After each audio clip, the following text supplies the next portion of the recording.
इससे पहले मैंने LLB जयपुर से बाहर से की थी, कोटा कॉलेज से की थी। तो मैं यहाँ आया तो मेरे हमारे ज़माने में एडमिशन जो है प्रोफेसर की मर्जी थे, प्रोफेसर बैठे पुराने जानते हैं क्या डिप्लोमा सा होता था। डॉक्टर GS शर्मा ऑलमोस्ट ये सारे जानता हूँ, ये यूनिवर्सिटी से अमेरिका से पढ़ के आए हुए थे और वो अपनी जगह सही भी थे। उन्होंने क्या किया, इंटरव्यू रखा है। मेरी यूनिवर्सिटी में 10 पोजीशन दिया करते थे LLB को उस जमाने में, 7 पोजीशन, और जो लिस्ट जो LLM के लिए वो सेलेक्ट कर रहे थे उसमें मेरा अगर मेरिट से लेते तो तीसरा नाम आता। 15 कैंडिडेट उन्होंने LLM के एडमिशन के लिए सेलेक्ट किया, उसमें मेरा नाम गाइड था। लेकिन मैं खुद भी अपने आप को पहचान रहा था कि गलती तो अपने से हुई है, क्योंकि जो इंटरव्यू उन्होंने लिया ना उसमें थोड़ा हाई लेवल का जो स्टूडेंट्स का पार्ट था हमारे जो लोग का। मैं PG की बात कर रहा हूँ, LLM की नहीं कर रहा, LLM का क्या है। उन्होंने सामान्य ये एक फील्ड में ऐसे हमारे बड़े ऑथर थे उसमें स्टूडेंट्स में, उनके बारे में पूछो, मुझे कुछ नहीं है हकीकत नहीं है, लेकिन मेरा एडमिशन नहीं हुआ। मैं सिंडिकेट के मेंबर के मार्ग पर doctor RC Mehta Delhi university vice chancellor थे केमिस्ट्री के डिप्लोमा, उन्होंने मुझे बुलाया कि क्या बात है। मैंने कहा साहब ऐसा है, हकीकत तो यही है, मैं उनको दोस्त बनी दे सकता है क्योंकि गलती तो हुई है, लेकिन ये कौन सा तरीका है कि आप ही की यूनिवर्सिटी है, आपने मुझे पोजीशन दी है, फिर में जो है मेरे मार्क्स आए और मुझे एडमिशन से वंचित कर दिया। उन्होंने उसको साइंटिफिक सिस्टम को वहाँ सिंडिकेट जैसे नहीं दी, तो उन्होंने कहा ये स्क्रैप कर दिया और इनको मेरिट्स दी गई, क्योंकि उस जमाने में बहुत थोड़े मतलब जगह कम होती थी और LLM का मतलब था passport to get the employment. अब वो क्या एडमिशन तो हो गया। डॉक्टर GS शर्मा ने मेरे खड़ा करके कि उसको हमारे साथ जो ट्रीटमेंट होता था, हमारी हालत ऐसी थी प्राइमरी स्कूल की लड़की थी, क्योंकि उन प्रोफेसर को हम पूरी तरह से डिपेंडेंट थे कि हमें कामयाब मिलेंगे। उन्होंने मुझे कहा you can get admission in the syndicate, but remember it, you will never pass the exam, number 1, number 2, any how clear the examination is one paper anywhere in India, all Indian boards are important. मेरे पसंद छोड़ दिया मैंने किसानों के जगह से आए थे ये नौकरी को लेकर कैसे आप आश्चर्य करोगे, प्रोफेसर बोलते हैं लेकिन मन के कार्य होते नहीं है।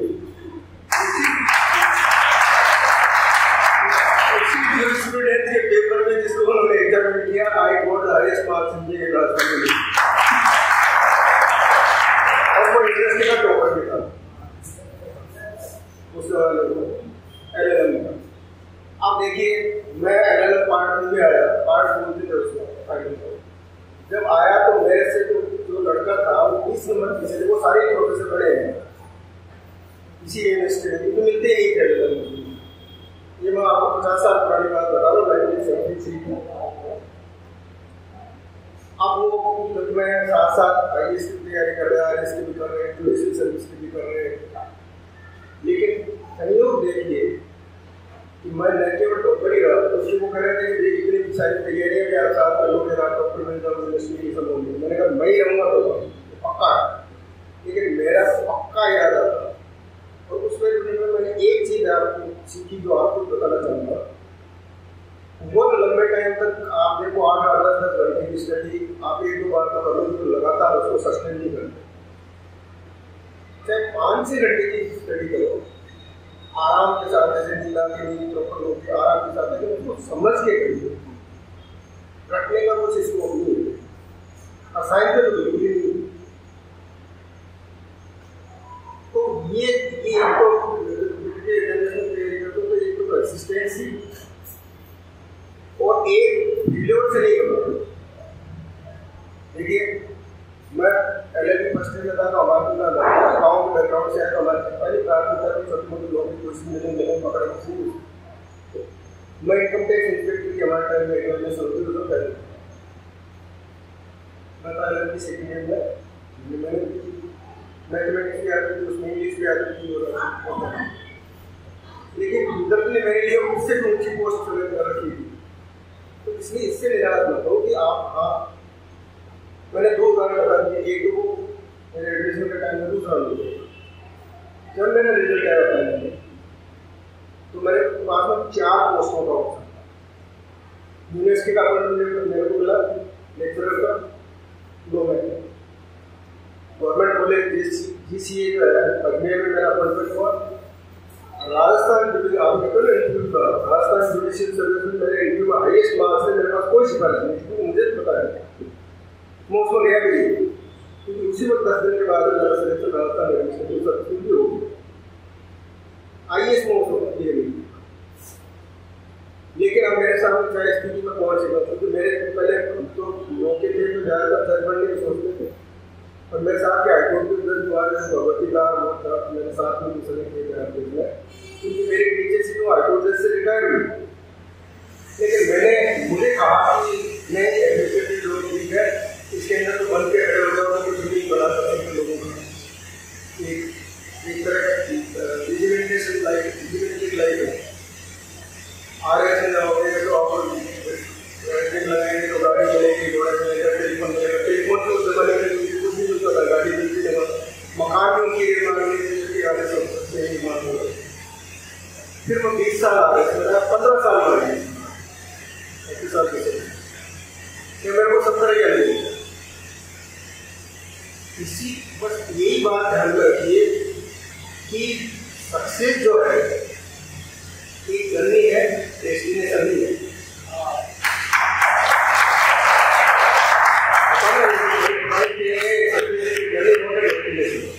यानी मैं अगर डेस्टिनेशन मान लेता हूँ नौकरी कोई चीज़ तो पहले वहाँ उससे निराश हो जाता, तो आगे कुछ नहीं बनता।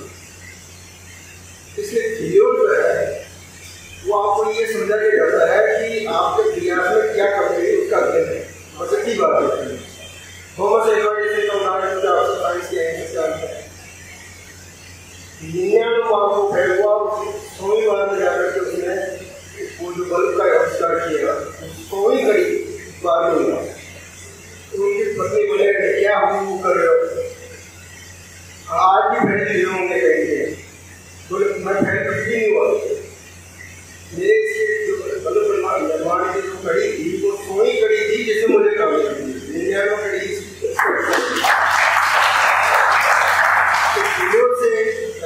मैं आपको कैसी चीज़ बता रहा हूँ, कंसिस्टेंसी स्टडी में और फेलियर का ये बता रहा हूँ। बस 2 चीज पकड़ लो तो आप दुनिया की हर चीज़ को कर सकते।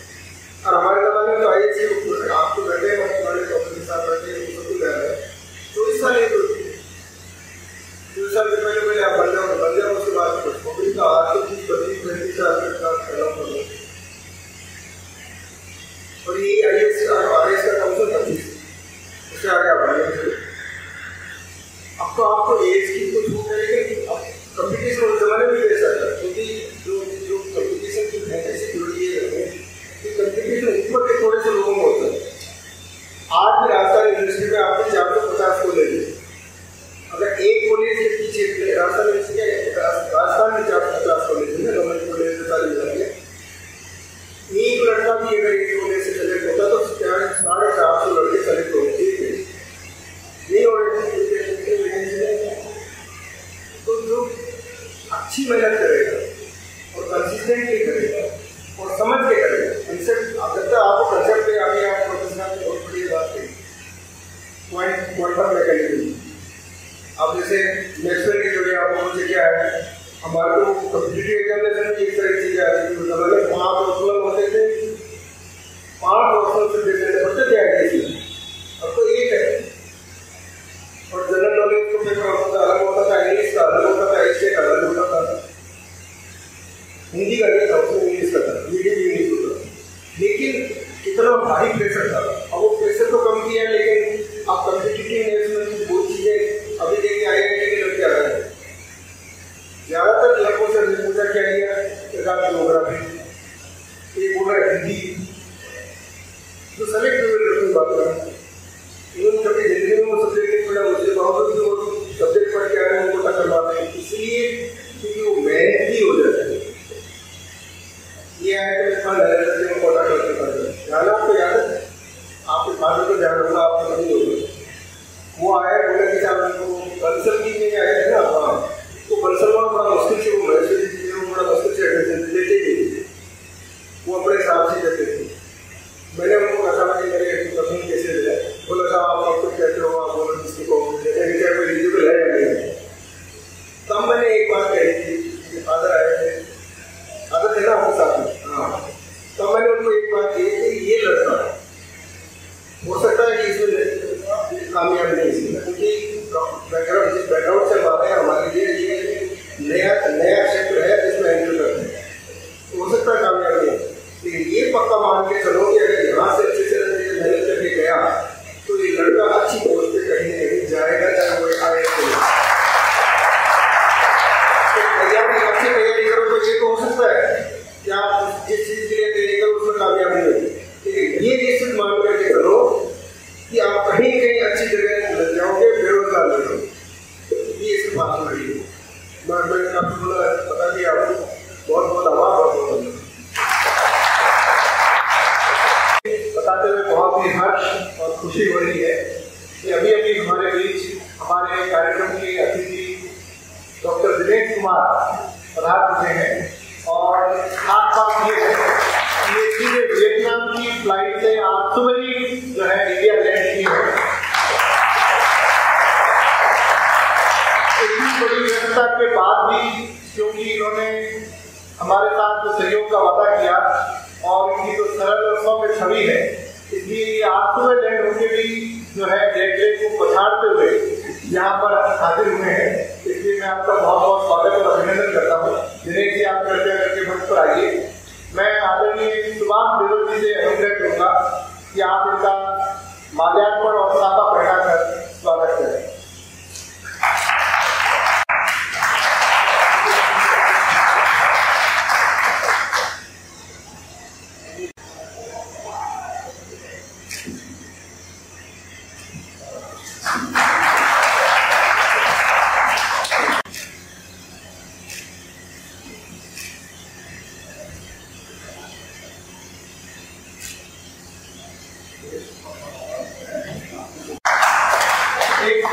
छोटा सा शेर मुझे यहाँ पर याद आता है, जो हम लोग बच्चे थे और एंट्री करते थे और बोलते थे, आज वापस मौका मिला है। ताली वो नहीं बजाते जिनके जीवन में गम होता है, ताली वो नहीं बजाते जिनके जीवन में गम होता है, ताली वो बजाते हैं जिनके हाथों में दम होता है।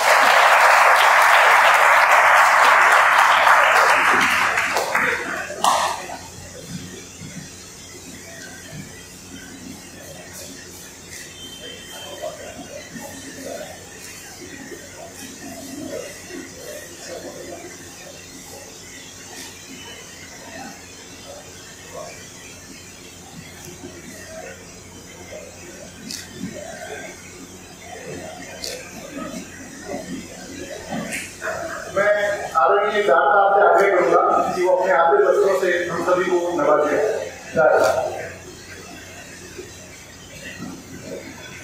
और हमेशा ये यूनिवर्सिटी के लिए भी एक यूनिवर्सिटी के लिए हर तरह से मतलब नए नॉलेज के लिए मिस्टर राणा सर है, ये मैं आदरणीय के साथ उनका नाम प्रोफेसर आदरणीय Deepak Bhandarkar sahab, army former team head department और director convergent technology, doctor R S. Kedara sahab, पूर्व IAS अधिकारी जी। आज परिवार की जो नरेंद्र जाकर और वंदना हमारी के परिवार के मुख्य हैं डॉक्टर K.R. जाकर साहब, या भी रिटायर्ड अकाउंट सर्विसेज गवर्नमेंट से जनाब है, अभी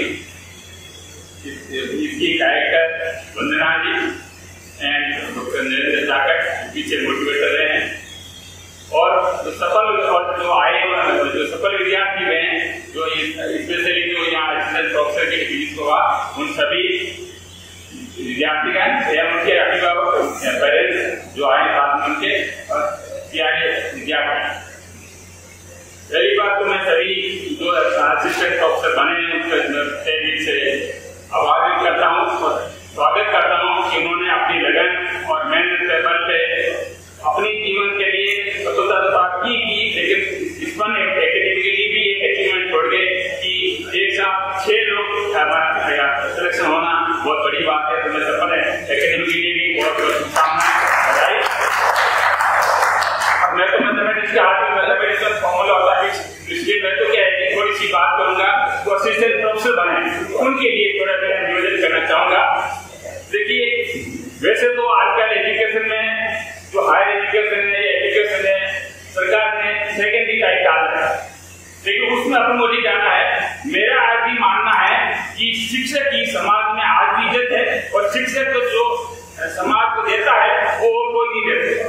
इसलिए छात्र जो आता है वो आपके पास आता है और जो आप शिक्षा देते हो और वो उसी समाज का निर्माण होगा। इसलिए आपके ऊपर बहुत बड़ी जिम्मेदारी है। ऐसा नहीं है कि आप IAS बन गए या IAS बने या RAS बने, उससे कोई कंपेयर नहीं करना आपको। पहली बात तो आपको जैसे नागौर साहब ने कहा, भटनागर साहब ने कहा, विज्ञान साहब ने कहा कि बहुत जिम्मेदारी पूरी पोस्ट है आपकी।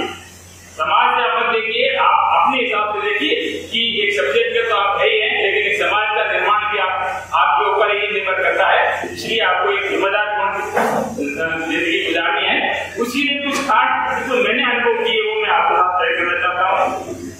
पहली बात देखिए, जो राघव साहब ने बहुत सही बात कही है कि जो मैं साइंस पर्टिकुलर सब्जेक्ट की बात ही करूंगा, लेकिन साइंस के अलावा जो सब्जेक्ट होते हैं वो थोड़ा उससे कम मेहनत करनी पड़ती है। उसके जो भी टीचर होते हैं वो राजनीति में मतलब हो सकता है कि ज्यादा पाए गए, हो सकता है कॉलेज में हर जगह वही दिखे आपको, और भी इंग्लिश में आपको वही दिखे, लेकिन उनसे आपको कंपेयर नहीं करना है। जैसे नागर साहब ने कहा कि सफर मत करो, सफर तो करो, आपको सफर तो करना ही पड़ेगा, लेकिन उनसे कंपेयर मत करो, उसे कभी कंपेयर मत करो। आप अपने पथ पे चलिए, वो अपना पथ चल रहा है और आप अपने पथ पे चल रहे हैं। क्योंकि साइंस में देखो, आप देखा होगा कि मेहनत करनी पड़ती है और एक कंटिन्यूटी जरूरी है। मेहनत नहीं करोगे तो नहीं कर पाएंगे आप, इसीलिए आपको तो मेहनत करनी है। उसके लिए कुछ बातें होती है, जैसे एक तो ये कि आपको पढ़ के पढ़ाना है। कोई भी किसी भी क्लास चाहे छोटी हो चाहे बड़ी हो, चाहे हो सकता है कभी आपको ग्रेजुएशन लेवल मिले, लेकिन फर्स्ट क्लास हो चाहे थर्ड की हो, आपको बिना पढ़े कहीं भी क्लास में जाना। मेरा ये निवेदन आपसे, पढ़ के जाएंगे आप 10 मिनट देंगे, 5 मिनट देंगे, लेकिन क्या पढ़ाना टॉपिक। कई बार होता है सब्जेक्ट आसान लगता है, कई बार होता है किसी को लगता है कि वो सब्जेक्ट आसान है, टॉपिक बहुत आसान है, लेकिन किसी क्लास में जाते हैं, कुछ लड़के हो सकते हैं, कुछ लड़के तो आप भूल जाते हैं। थोड़ा सा 5 मिनट देके आप एक बार नोट बना लेंगे, ये टॉपिक मेरे को ये चीजें बतानी छात्रों को तो करके जाए। मेरे याद आ रहा है, मेरे आज 25 साल पहले यूनिवर्सिटी की बात है, हमारे एक मैथमेटिक्स के दोस्त हैं, वो कोई दोस्त मैं बता रहा हूँ, आप फिगर करना, वो केमिस्ट्री के सीनियर प्रोफेसर थे, उनके घर पे शाम को मिलने गए, तो उनकी मिसेज ने कहा नहीं वो आज भाई साहब नहीं मिलेंगे आपको। क्यों? कल सुबह उनकी थोड़ी की पेपर क्लास है, केमिस्ट्री की जो पढ़ाई कर रहे हैं आज आपका नहीं मिलेगा।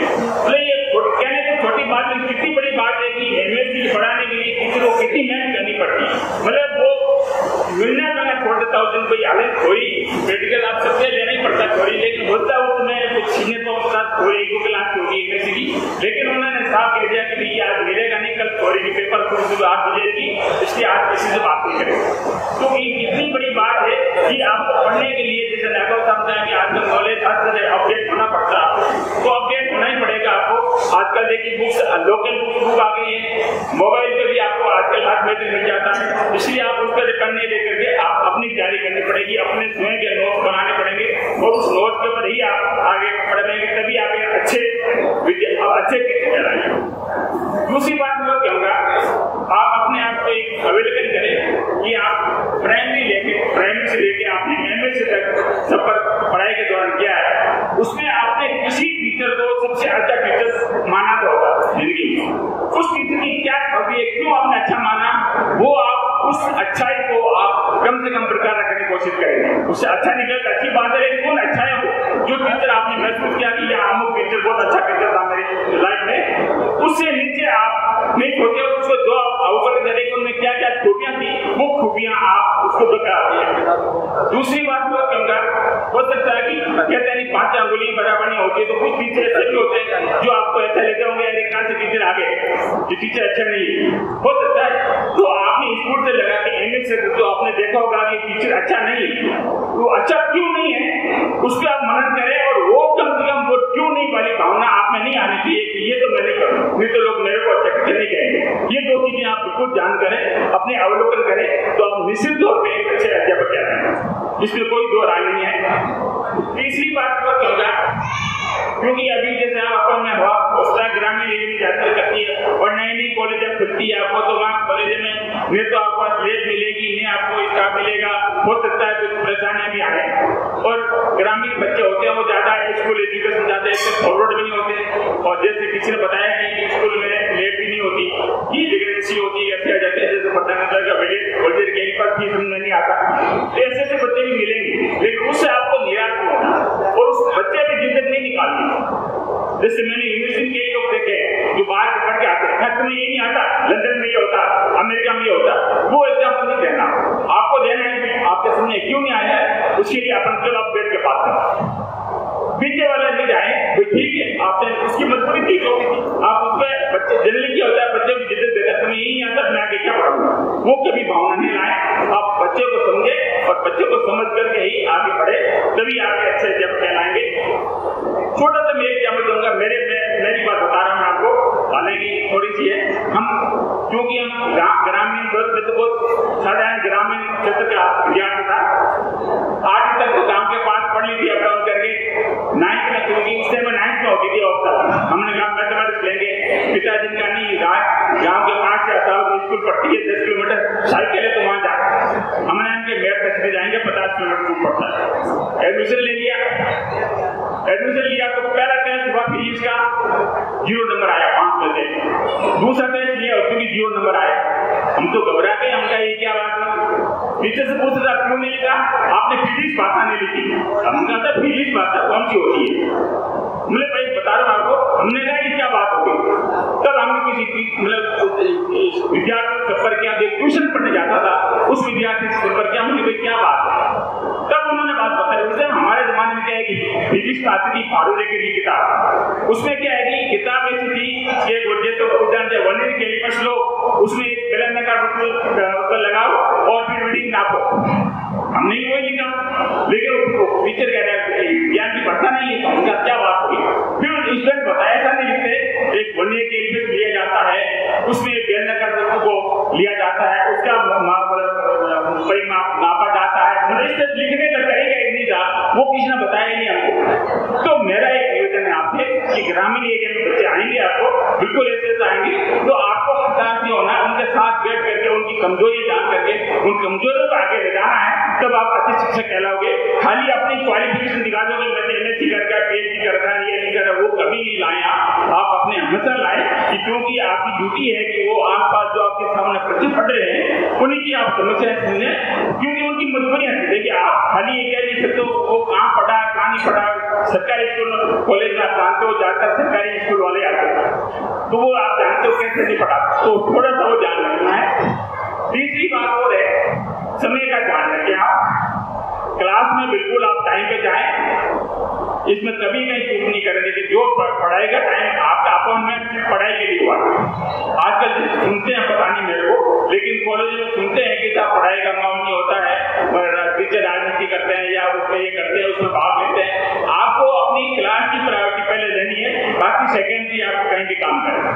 हमेशा टाइम पे जाएं तो आपका हर छात्र होगा वो आपका आदर करेगा, चाहे नमस्ते मत करो, आप नमस्ते मत जाओ, नमस्ते पहले समझ आए, लेकिन 20 मिनट बाद में छात्र आपको याद रखेगा कि नहीं वो पुराना अध्यापक था, क्लास टाइम बताता। तो ये समय का बिल्कुल ध्यान रखें, ये बहुत जरूरी है। तीसरा, जैसे आपने बताया मजदूर, जैसे बताया आपने कि मजदूर पासी होना चाहिए। किसी को कभी भी छात्र देखिए क्लास में लेते हैं, सब तरह के छात्र होते हैं, कई बार छात्र आखिर जाता है, किसी को गुस्सा आ जाता है, उस गुस्से को वहीं ठीक करना चाहिए, स्टूडेंट से कभी गुस्सा निकालना चाहिए। जैसे आप गिटार साहब ने एग्जाम्पल दिया था कि टीचर ने कहा था कि कुछ पेपर में फेल हो जाएगा और उस पेपर में टॉप किया, तो वो टीचर की क्वालिटी देखिए क्या, वो कहना अलग था लेकिन मन में नहीं रखा। तो कभी भी छात्रों के पास अच्छी भावना कभी नहीं लानी चाहिए। छात्र चाहे आपको कैसी गाली बोलती है, वो गाली वो जोर से बोलता है, वो सोच समझ के नहीं बोलता, ठीक है, तो वो नहीं बोलना चाहिए कभी भी, क्योंकि हो सकता है जब युवा है आ जाता है, दूसरा आ जाता है, उसकी भी कुछ मजबूरी नहीं होगी, तो उस मजबूरी को आप कभी भी दिमाग में नहीं ले, कैसे होगा। लेकिन आप मजबूर पास रहेंगे तो छात्र भी आपका माइंड आने के बाद में कुछ देर वो भी आपका पैर छुएगा, ये मेरा ऐसा मानना है। तो ये ध्यान रखें आप। और बाकी तो नहीं, सब अध्यापक बनने आप, और इस जो टीचिंग प्रोफेशन मिला है उसको कभी भी सेकेंडरी नहीं ले। जैसा नागोदान बताया कि कॉलेज में फैसिलिटी नहीं है, ये फैसिलिटी भी नहीं होगी, आपको लगेगा क्या पढ़ दिया, बोर्ड भी सही नहीं है, टेस्ट भी नहीं है, उससे आपको हताश नहीं होना। जो फैसिलिटी आपके पास अवेलेबल है, आप क्लास में टीचर को पढ़ाइए, बच्चों को पढ़ाइए, तो बच्चे आपका गुणगान करेंगे, बच्चे ही अपनी प्रॉपर्टी है। बाकी जो अरेंजमेंट है, ब्लैक बोर्ड है, जो भी इक्विपमेंट जो भी है, वो तो सेकेंडरी है। आपका पहला ध्यान होना चाहिए पढ़ाना। एक और बात मैंने जो ऑब्जर्व की अभी तक समझ में आया, कुछ मेरे का ऑब्जर्वेशन भी है कि आजकल मैं देखता हूँ कि एजुकेशन हर गली गली में खुल गया, हर गली गली में कॉलेज खुल गई। उस कॉलेज के पास क्यों खुल गई, अब वो उसमें नहीं जाना है, लेकिन आपको क्या होता है कि आपको गवर्नमेंट को, लेकिन आपको प्रैक्टिकल लेने कहीं जाना पड़े और पता लगा कि मतलब ले भी नहीं है, ऐसी स्थिति आएगी आपके सामने कि साहब खड़ियर की क्लास लेने जा रहा हूँ, वहां ले भी नहीं है, तो आपको हताश नहीं होना। देखिए आप उस संस्था को रिलाइज करें कि लेब क्यों नहीं, या तो मैं अगर बाद में आऊंगा लेब एस्टेब्लिश करो, या फिर लेकिन छात्रों पे आप मतलब नहीं करेंगे, छात्रों को भला देखते हो। तो मेरे पर्सनल मानना है, ये मानना है कि छात्रों को आप इतना नंबर नहीं दे, होता सुनते हैं, क्योंकि वो क्या करते हैं कि उसको पता लगा प्राइवेट कॉलेज में आप रेट भी नहीं और 90% 80% रिजल्ट आ गया, वो नहीं देना आपको छात्रों को जरूर सुनिए, छात्रों को पास कीजिए, लेकिन नंबर उस हिसाब से दीजिए कि आपकी बदनामी नहीं हो और आपकी सब्जेक्ट की बदनामी नहीं हो। होता क्या है कि जाते हैं प्राइवेट में तो वहां सब नाक का पानी ऐसा होता है, आपके स्वागत में ऐसा होता है कि आप सब भूल जाते हैं, ऐसा अच्छा है बढ़िया है, और फिर वो कहते हैं कई बार नंबर दे दो, क्या फर्क पड़ता है, उसमें आपको कभी नहीं जाना। आप सब्जेक्ट के साथ में कभी भी नाइंसाफी नहीं करेंगे। हाँ ठीक है, थोड़ा बहुत तो देखिए कंप्रोमाइज करना पड़ेगा आपको, लेकिन उस संस्था को रियलाइज करें कि अगली बार डेट नहीं होगी तो आपकी संस्था बंद हो जाएगी। ये होती है, तो मैं बता रहा हूँ प्रैक्टिकल अच्छी बात है, ये आएगी कहीं ठीक है, सुना मैंने कि लेब नहीं है, उस लेब का भी आपको थोड़ा समाधान ढूंढना है। और आपको जैसे नागोदान बताया कि सब्जेक्ट में हमेशा अपडेट रहना है और सब्जेक्ट के प्रति आपको गरिमा दिखानी है, मतलब कभी कहीं नहीं करना। ये 2-3 बातें हैं। बाकी राजनीति में चूंकि आप जानते हो कि गवर्नमेंट में है तो ट्रांसफर का सबसे बड़ा होता ही है, हर आदमी चाहता है कि मेरे पास आता हूँ, मैं एरिया में आता हूँ या सिटी में आता हूँ, तो नेताओं के चक्कर भी लगाएंगे आप। लेकिन मेरा ये मानना है कि नेताओं के चक्कर से ज्यादा कोई फर्क नहीं पड़ेगा। आप कहीं भी हो, आप अच्छे बड़े पढ़ाएंगे तो आपको ज्यादा बच्चे याद करेंगे, उसके बजाय कि आप शहर में आ जाएं, आप अपनी सुविधा देखें, लेकिन बच्चे फिर आपको अच्छा टीचर नहीं मानेंगे। अच्छा टीचर तभी मानेंगे जब आप एक अच्छा ईमानदार सब्जेक्ट पढ़ाएंगे। मैं इन्हीं शुभकामनाओं के साथ में आप सभी जो सफल हुए उनको ढेर सारी शुभकामनाएं, और आशा करता हूँ कि आप इन बातों को ध्यान देते हुए आपने सफलतम शिक्षा की मतलब कुछ कर पाएंगे, आप तब हमें मानेंगे आपको। अच्छी बात है। मैं स्पन एकेडमी के डायरेक्टर डॉक्टर वंदना जी को भी मैं दिल से धन्यवाद देना चाहता हूँ कि मेरे को उन्होंने याद किया, लेकिन मैं तो परिवार के ही मेंबर होंगे। और मैं बात करना चाहता हूँ आपको, जब ये दोनों ही डॉक्टर नरेंद्र और डॉक्टर वंदना दोनों ही ये ONGC में जॉब कर रहे थे और ये RMC में जॉब निकली थी, इंटरव्यू देने आ रहे थे, तो मैंने इनको मना कर दिया। मैंने कहा तुम दोनों को सिलेक्शन हो तब आना, बाकी एक मत छोड़ के मत आना। लेकिन इन्होंने मेरे बात नहीं मानी और ज्वाइन कर लिया, क्योंकि इनका इंटरेस्ट पढ़ाई में था। लेकिन आज मेरे को देख के हो रहा है कि इनका निर्णय सही था कि वंदना जी ने मुझे अच्छा मतलब एक मोटिवेटेड लोगों को पढ़ाई के लिए में सुनता हूँ, अच्छा इनके लेक्चर भी सुना हूँ जो इन्होंने डाले नेट पे, अच्छा पढ़ाई का मन है, तो मैं इनको भी ढेर सारी शुभकामनाएं देता हूँ और इनका भी धन्यवाद और आधार देना चाहता हूँ कि ये वास्तव में आगे आपको पहुंचे। इन्हीं शुभकामनाओं से आपने बातों ने सभी को धन्यवाद। आप आरपीएससी असिस्टेंट प्रोफेसर के लिए सेलेक्ट हुए, आपको संस्था की तरफ से बधाई और आने वाले विद्यार्थियों को आप ऐसे ही मोटिवेट करते रहेंगे, ऐसी हमारी आशा है। तालियों में कंजूसी ना करें।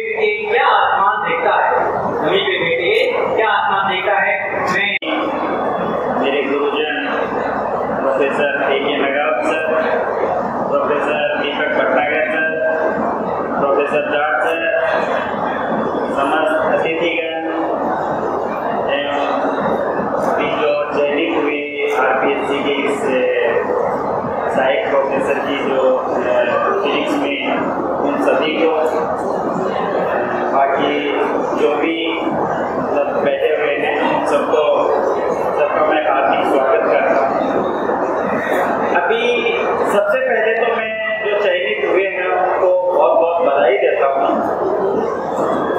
एक चीज जो है मैं कहना चाहता हूँ कि आज मुझे देखकर के ये खुशी हो रही है कि तीन पीढ़ियों को मैं एक साथ यहाँ देख रहा हूँ। मतलब जब हम राजस्थान यूनिवर्सिटी में आए थे तो हमें बहुत खुशी हुई थी कि हमारे गुरुजनों ने हमारा सम्मान किया कि हाँ, और उनको भी बहुत खुशी होती थी कि हमारे पढ़ाए हुए स्टूडेंट आज हमारे साथ में आकर के काम कर रहे हैं और इस राजस्थान विश्वविद्यालय को एक ऊंचाई प्रदान करेंगे।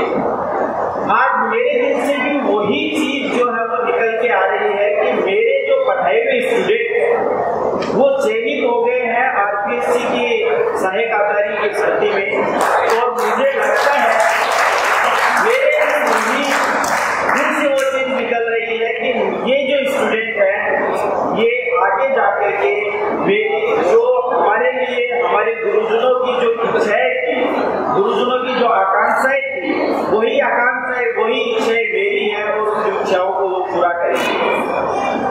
मैं सबसे पहली चीज ये बोलना चाहूंगा, जो सब आई थिंक मुझे मेरे जो छात्र जीवन है, छात्र जीवन से ही मैंने ये चीज सीखी थी कि आपको सेटिस्फाई नहीं होना है।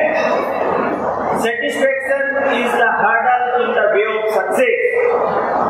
आपका ये आज जो सफलता है ये आपकी पहली सीढ़ी है, इसको आपको डेस्टिनेशन नहीं मानना है। आपको अपनी इस एक सफलता आपने अचीव कर ली है, लेकिन आपको अभी आगे और बहुत ज्यादा दूरी तय करनी है और बहुत ज्यादा आगे बढ़ना है। अब वो चीजें आपको तय करनी है कि आपको जाना कहाँ पर है, क्या करना है, वो सब आपको तय करना है। जैसा कि अभी जाट सर ने भी बताया था कि आपका जो हार्डवर्क, आपका जो कठिन परिश्रम है, उसका कोई मुकाबला नहीं है। यदि आप हार्डवर्क करोगे डेफिनेटली यू विल अचीव। और आपको कॉलेज में जाकर के जो भी कॉलेज आपको मिले, जिस भी कॉलेज में आप जा रहे हो, आपको अपना हार्डवर्क करना है और आपको अपनी पहचान अपने हार्डवर्क से ही लानी है। हार्डवर्क के अलावा कोई दूसरा रास्ता नहीं है आपको अपनी पहचान बनाने का। और आपको अपनी हार्डवर्क से जो आप अपनी पहचान बनाओगे, अब मैं गारंटी के साथ कह सकता हूँ कि अब जो भी स्टूडेंट है, हर स्टूडेंट के दिल में आप छा जाओगे यदि आपने हार्डवर्क से अपनी पहचान बनाई है।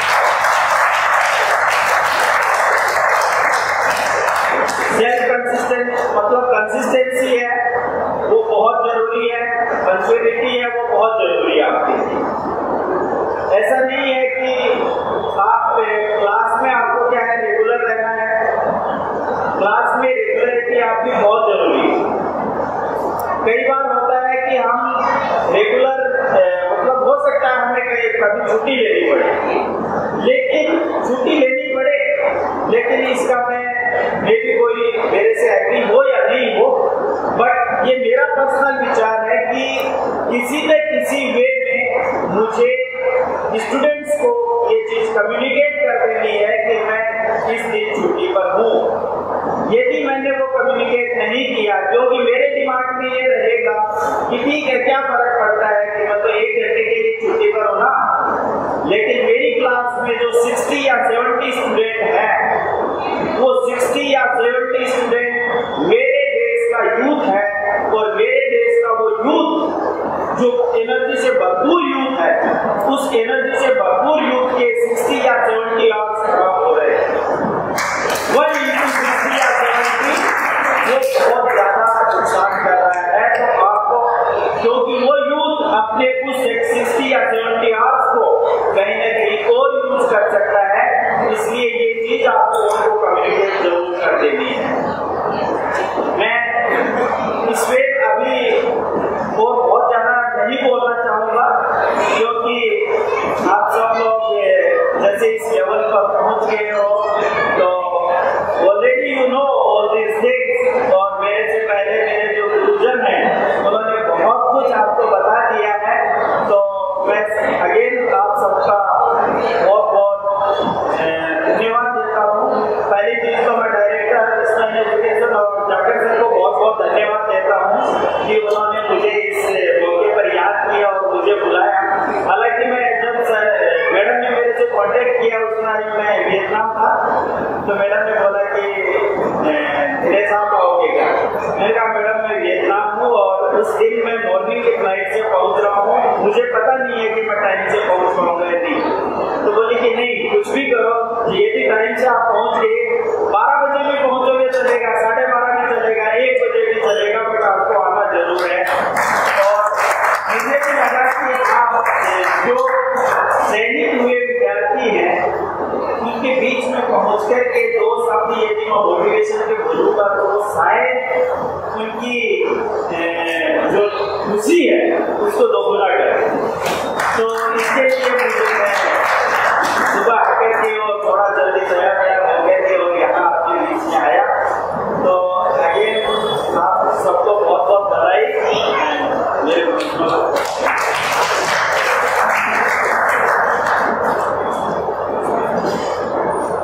बहुत बहुत धन्यवाद दिनेश कुमार सर। आपके लिए मुझे याद आती है कि मेहनत से उठा हूँ, मेहनत का दर्द जानता हूँ, मेहनत से उठा हूँ, मेहनत का दर्द जानता हूँ, आसमान से ज्यादा जमीन की कदर जानता हूँ। कि छोटे से बड़ा बनना आसान नहीं होता, छोटे से बड़ा बनना आसान नहीं होता, जिंदगी में कितना जरूरी है सब्र जानता हूँ, जानता हूँ। दिनेश कुमार सर आप आए और मैं मोटिवेट किया अपनी शब्दों से। हम प्रोग्राम को आगे बढ़ाते हैं और मैं निवेदन करूंगा प्रोफेसर अशोक कुमार जी नागावत सर से कि वो मंच पर आए और हमारे नवचयनित टूट जाता है शीशा पत्थर की चोट से, टूट जाए पत्थर ऐसे शीशे की तलाश करे, ऐसे शीशे की तलाश करे। आज हमारे बीच में नवचयनित असिस्टेंट प्रोफेसर भाई साहब प्रदीप जी। कहते हैं कि ख्वाहिशों से नहीं गिरते फूल डोली में, धर्म की साख को हिलाना होगा, कुछ नहीं होगा किस्मत को खोदने से, अपने हिस्से का दिया खुद को ही जलाना होगा, खुद को ही जलाना होगा। अपनी मेहनत अपने काबिलियत के बलबूते पर आप इस मुकाम पर पहुंचे हैं। स्पेन एजुकेशन परिवार की तरफ से हम सबका और घटना करता आप ही आए और उनके साथ फोटो भी हो जाएगा और इनको और 4 घंटे टाइम तो बिजली होती है ना, वो चीजें पता लगती है।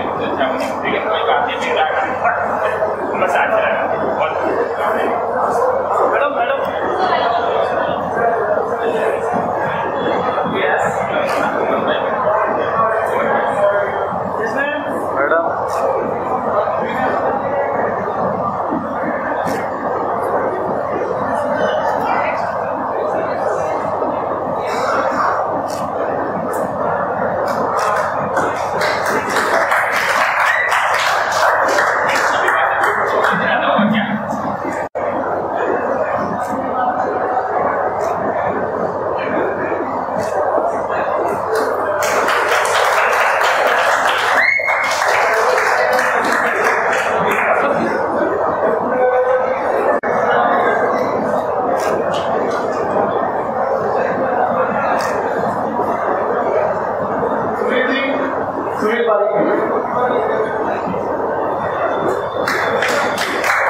सर के अंदर काम करके बहुत अच्छा लगा।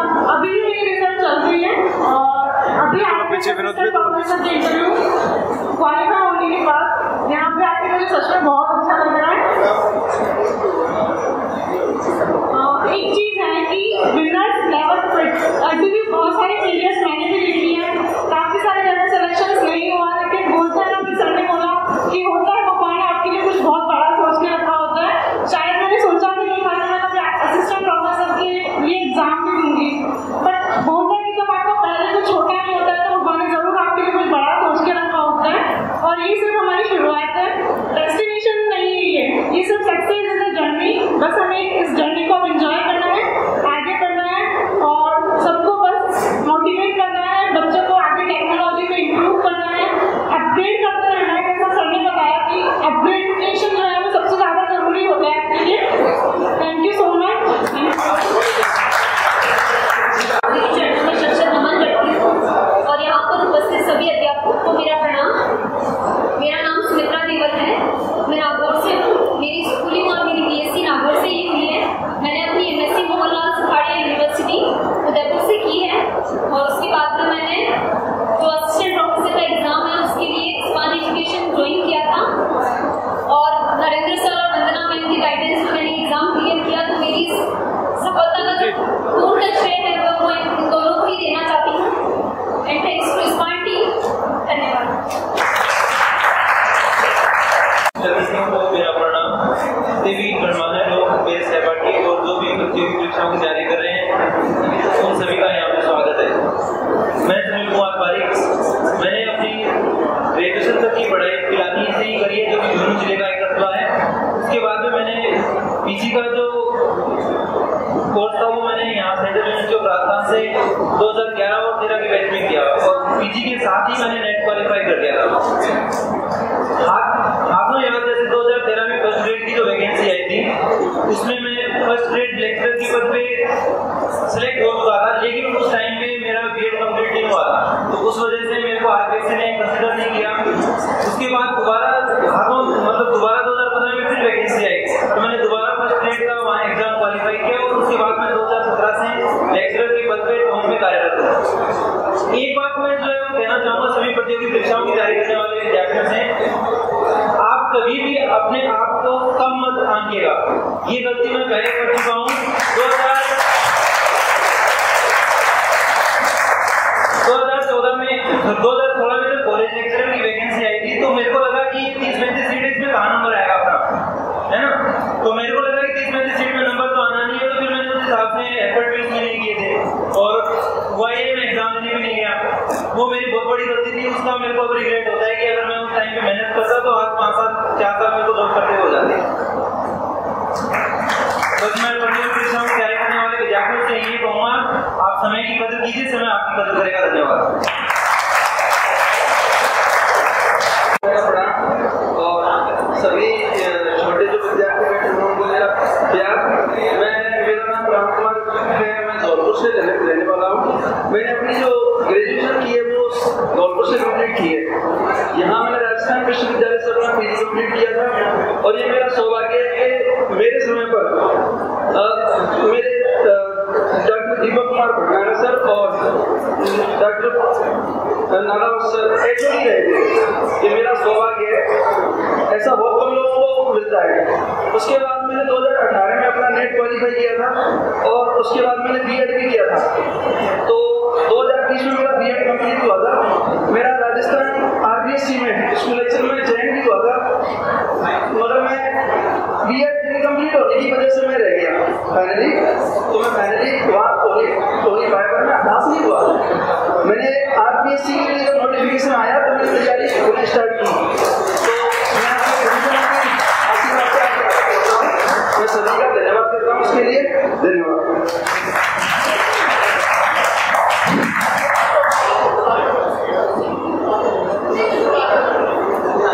सबसे पहले तो मैं वंदना मैम और ठाकुर सर का बहुत बहुत धन्यवाद देना चाहता हूँ। हमें इतना मार्गदर्शन देने के लिए आपका बहुत बहुत धन्यवाद। तो मेरी जो एमएससी हुई है वो 2016 में 2016-18 बैच में सेंट्रल यूनिवर्सिटी ऑफ राजस्थान से हुई है। तो वहाँ का जो माहौल है वो राजस्थान में प्रतियोगिता परीक्षा से बिल्कुल अलग है। लेकिन मैम का मैं धन्यवाद देना चाहता हूँ कि सर से और दोनों सर से हमें मिलाने के लिए, इनका गाइडेंस हमें देने के लिए बहुत बहुत धन्यवाद। और मेरी जो प्रारंभिक जो शिक्षा है वो शिक्षक से हुई है। उसके बाद मास्टर्स जो है वो सेंट्रल यूनिवर्सिटी ऑफ राजस्थान से हुई है। और मैं रहने वाला चोरों का हूँ, नाम प्रदीप कुमार है। और मैं जो अपनी क्या होती है कि अलग अलग धारणाएं होती है। जब मैं मॉक इंटरव्यू देने के लिए मैम के पास आया तो मेरी जो सब्जेक्ट के लिए थी अलग धारणा थी। जब मैम के पास मैंने मॉक इंटरव्यू दिया तो वो धारणाएं जो मेरी तो टूट गई। और उसी दिन मुझे लगा कि मुझे अपनी डायरेक्शन है तो इंटरव्यू के लिए अलग प्लान करने चाहिए। तो मैम का मैं बहुत बहुत धन्यवाद देना चाहता हूँ मुझे मार्गदर्शन देने के लिए। Thank you.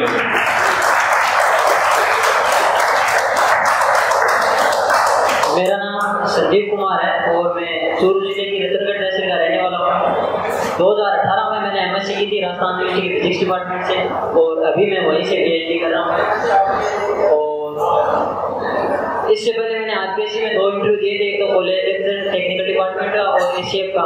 मैं दोनों में एस पद रहा था। उसके बाद ये जब इंटरव्यू दिया तो मेरे 7वें रैंक आई है। धन्यवाद।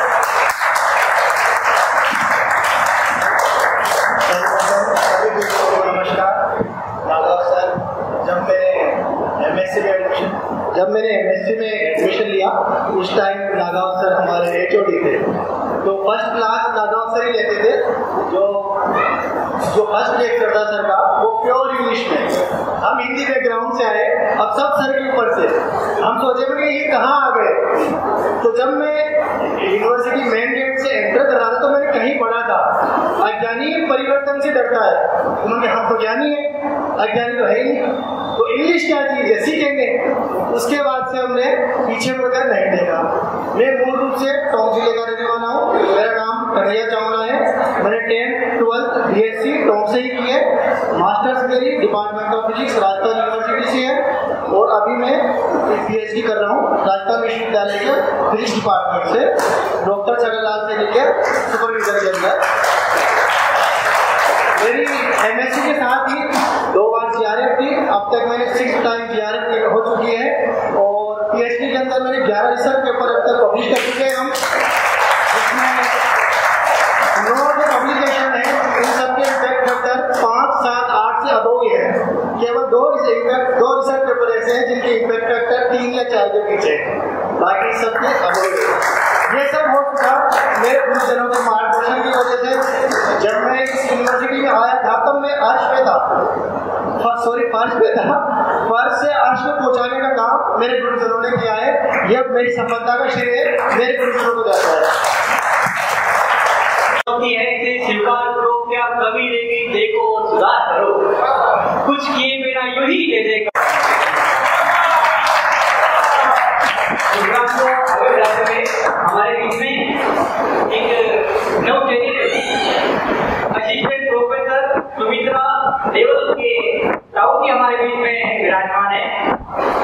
नहीं केवल आप दिखा रहे हैं, दूसरा भी है, हमें भी मोटिवेट करें, तो बात नहीं केवल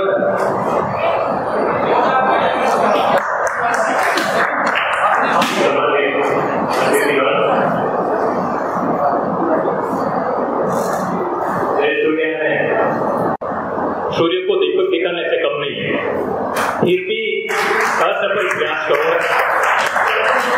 यानी लोकल भाषा में कहते हैं भाई सूर्य सेट तो सब आ गए हैं, पीछे तो मौम रहा है, तो मेरी बारी तो अब आ रही है, तो सब सारा क्रीम आकर के उसके बाद में मैं तो वो किसी पीटी नकलें करनी पड़ेगी और कोई इलाज नहीं है। फिर भी जो ये महानुभाव सैनिक हुए उभरते हुए नक्षत्र, इनको मैं इस कोचिंग की तरफ से तहे दिल से हार्दिक बधाई देता हूं और उज्जवल भविष्य की कामना करते हुए आगे बढ़ने के लिए भी प्रेरणा देता हूं। इसका श्रेय जाता है मैडम डॉक्टर वंदना चौधरी और नरेंद्र चौधरी सर। ये ONGC के अंदर वैज्ञानिक लगे हुए थे, उस नौकरी को छोड़कर के आना बहुत मायना रखता है सर। उस जमाने में इनकी 1.25 लाख सैलरी थी, जिसमें दौलत को देख करके अच्छों का दिमाग टकरा जाता है। फिर भी मिस्टर नरेंद्र और मैडम वंदना के लिए ये कहा जा सकता है कि लक्ष्मी सरस्वती को खरीद नहीं सकती, पैसों के सामने अच्छे से डूब जाते हैं सर। दुनिया के अंदर अधिकांश लोग दौलत के पीछे भागते हैं, चंद लोग ऐसे भी होते हैं जिनके पीछे दौलत भागती है। तो ये इनके गुरुजन राजस्थान यूनिवर्सिटी से पधारे हुए हैं, उनको मैं सत नमन करते हुए आपको विश्वास दिलाता हूं कि मिस्टर नरेंद्र और मैडम वंदना भी उन चंद लोगों में से एक जिनके पीछे दौलत भागती है सर। ये ONGC के अंदर नौकरी का जब त्याग पत्र देने गए थे तो लोगों ने बहुत समझाया, क्या कर रहे हो कोई अच्छा डर तो लगता ही है, हाथ में आई हुई थाली को दूर फेंकना, वापिस मिले नहीं मिले बहुत मुश्किल हो जाता है।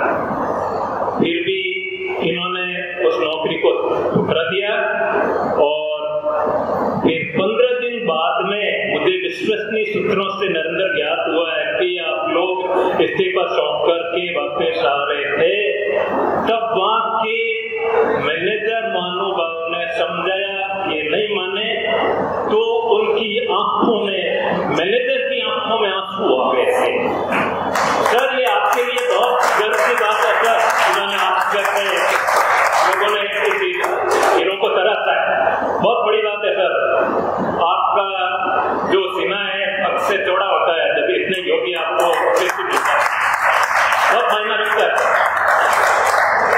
तब उनकी आंखों में आंसू आ गए, इससे ये जाहिर होता है कि इन्होंने काम बेहतरीन ढंग से किया है, तब वो इनको छोड़ने को तैयार नहीं होते हैं। बाकी नौकरी में तो एक नहीं तो मतलब दूसरा आएगा, आजकल तो सरकारी नौकरी कहीं भी मिलती है तो एक बुलाओ 1000 आते हैं, फिर भी इन्होंने ठुकराया। विशेषकर मैडम वंदना को भी धन्यवाद देना पड़ता है। आज ऐसा लग ही नहीं रहा है कि ये मतलब ये पुराने दूल्हे दुल्हन है। आज ये मतलब हमारे लोकल भाषा में थली में कहते हैं ये फेंटा बंदे में दोनों ऐसे लग रहे हैं कि अभी ताजे ताजे दूल्हा दुल्हन बन करके आए हैं। बहुत बेहतरीन शानदार जच रहा है दोनों के। ये जो सफा और इनकी मुस्कुराहट, इनकी योग्यता को देख करके मुझे भी बड़ा गर्व होता है।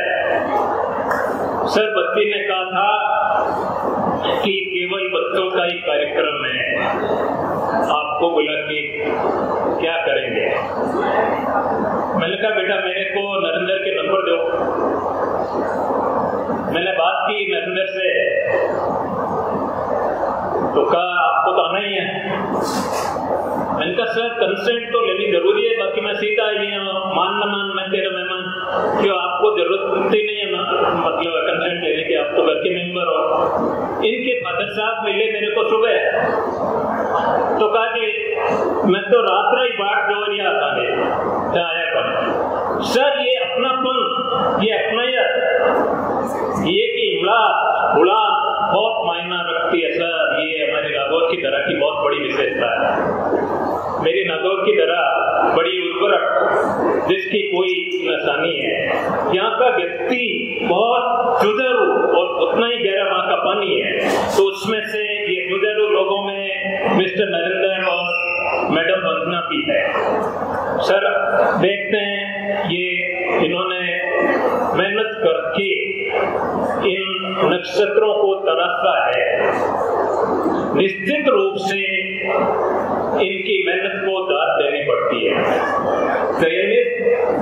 असिस्टेंट प्रोफेसर को मेरी हिदायत है, आप लोग भी अपने लिए अच्छी मेहनत करके इसी ढंग के स्टूडेंट तैयार करना, जिससे आज नरेंद्र और वंदना को गर्व हो रहा है आप लोगों को, तो आप लोगों पर, तो आपको भी वैसे स्टूडेंट तैयार करने पर गर्व हो, वैसे तैयार करेंगे। मैं इसके लिए यूनिवर्सिटी से पता लगे प्रोफेसर मानूंगा, चीफ गेस्ट, जस्टिस गेस्ट, सही अपने को जोड़ करके, कोदाराम जी को जोड़ करके आपके लिए आशीर्वाद साथ में आपको भेंट करता हूँ, जिससे आप आगे बढ़े और तरक्की करें। सर मतलब कहावत है अंग्रेजी में, in this world there is no qualifier as great as knowledge. इस जहान में ज्ञान के समान कोई भी वस्तु नहीं है, और ज्ञान शिक्षा से ही प्राप्त होता है। सर बुद्धि और ज्ञान शिक्षा का कोई भी बंटवारा नहीं हो सकता है, इसको कोई छीन नहीं सकता है, कोई लूट नहीं सकता है, कोई खा नहीं सकता है, कोई आपसे हड़प नहीं सकता है, ये आपके खुद के होते हैं सर।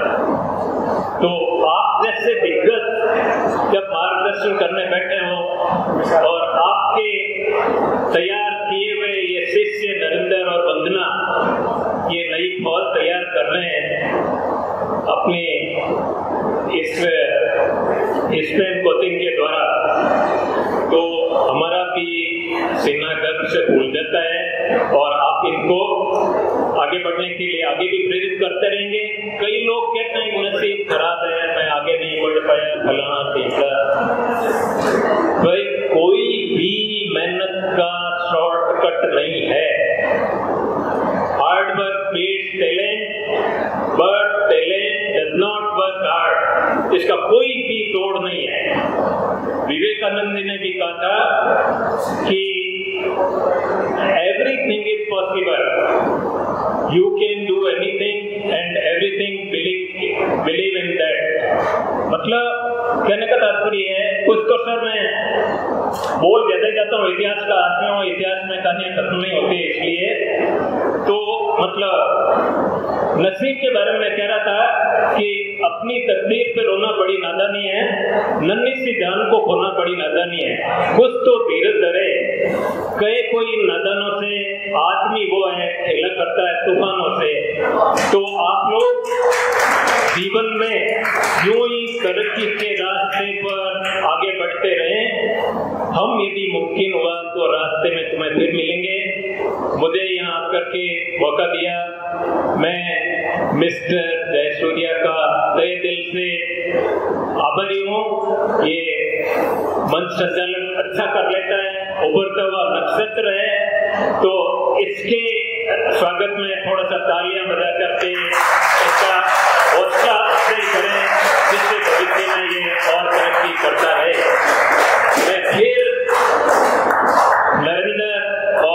वंदना को धन्यवाद दूंगा और इनके फादर साहब कोदाराम जी को भी बहुत बहुत धन्यवाद दूंगा, जिन्होंने इतने बढ़िया संस्कार डाल करके अपने बच्चों को संस्कारित करके तराशा है। सर, कहा जाता है कि शिक्षित व्यक्ति का कभी शोषण नहीं होता है और संस्कारित व्यक्ति का कभी पतन नहीं होता है। तो इन दोनों चीजों में मिस्टर नरेंद्र और मैडम डॉक्टर वंदना परफेक्ट है और दुनिया में आगे बढ़ने के लिए सर ने कहा था कि मेरी मिसेज कॉमर्स की है, इसलिए मैं कॉमर्स के बारे में भी मतलब बोल नहीं सकता। तो मैं नरेंद्र के बारे में भी कहता हूँ कि आगे बढ़ने के लिए आपके लिए भी वंदना की प्रेरणा प्रेरणीय है, क्योंकि तुलसीदास जी भी आगे बढ़े तो पत्नी के मार्गदर्शन के कारण, और माँ मूर्ख कालिदास को माँ विद्वान कालिदास बनाने का श्रेय कालिदास की पत्नी को है।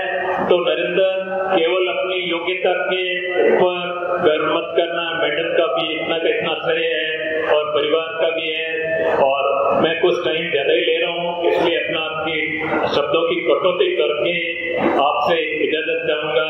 जय हिंद, जय भारत। हमारे बीच में आए और हम सब विद्यार्थियों को आपने मोटिवेट किया, लाभान्वित किया। आज के इस प्रोग्राम को हम यही समापन करते हैं।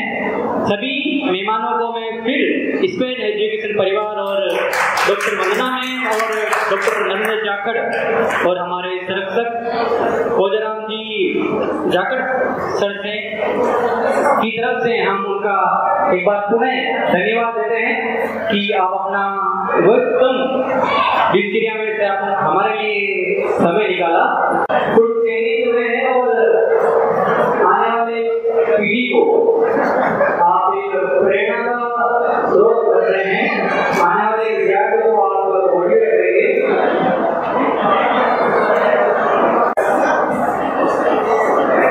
यही समापन की घोषणा करते हैं। बहुत बहुत धन्यवाद। Thank you so much.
अपनी मंजिल पर पहुंचे तो इस तरह से पहुंचे कि समाज को रोशन करे।